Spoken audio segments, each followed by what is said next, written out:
Squad, good morning sa inyo.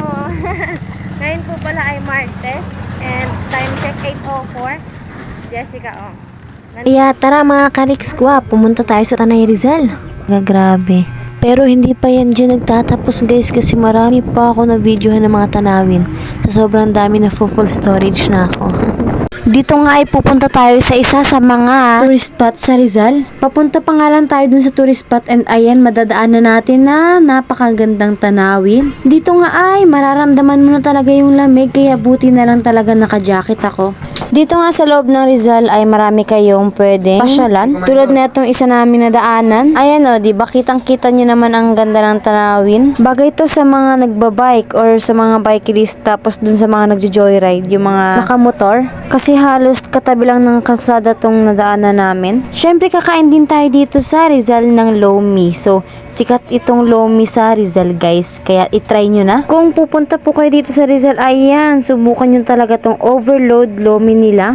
At kung titignan nyo nga lang yan, ayan, maninibago kayo sa itsura niya. Pero, sobrang sarap guys. Ibang-iba yung lasa niya sa mga nabibili nating Lomi dito sa atin. Sunod naman ay pupunta na kami sa windmill.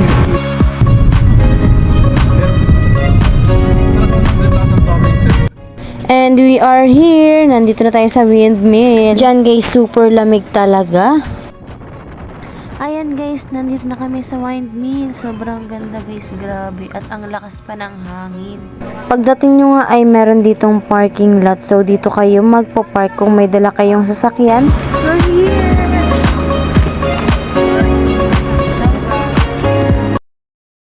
Dito nga sa may bandang pinagparkingan namin, may nagtitinda ng mga pang souvenir and mga pang pasalubong.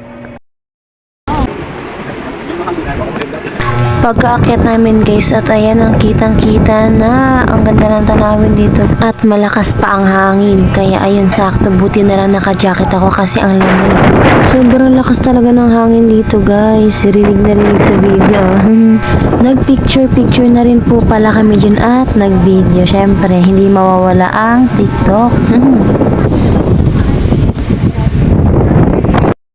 The Pililla Rizal Wind Energy Service. Contract granted to Alternergy Philippine Holdings Corporation or APHC, covers an area of 4,515 hectares. Dahil dito nagkakaroon din ng source of electricity. Here at the Pililla or windmill, this is so big when you go there in personal. Syempre meron din silang binibenta mga pang souvenir, kaya ayan, tignan nyo guys, ang gaganda. Meron sila ditong keychain and bracelet, at meron nga din pang ref, yung ref magnet, ganun yan. At tignan nyo guys, dumidikit.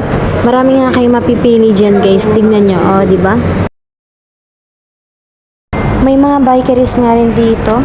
Syempre, bago ka makarating dito sa windmill, aahon ka muna. Pero sulit naman yung pag-ahon nyo. And ayan, ito yung makikita nyo. Lalo na maganda to guys pag nagka-sunset na. At hanggang dito na lang.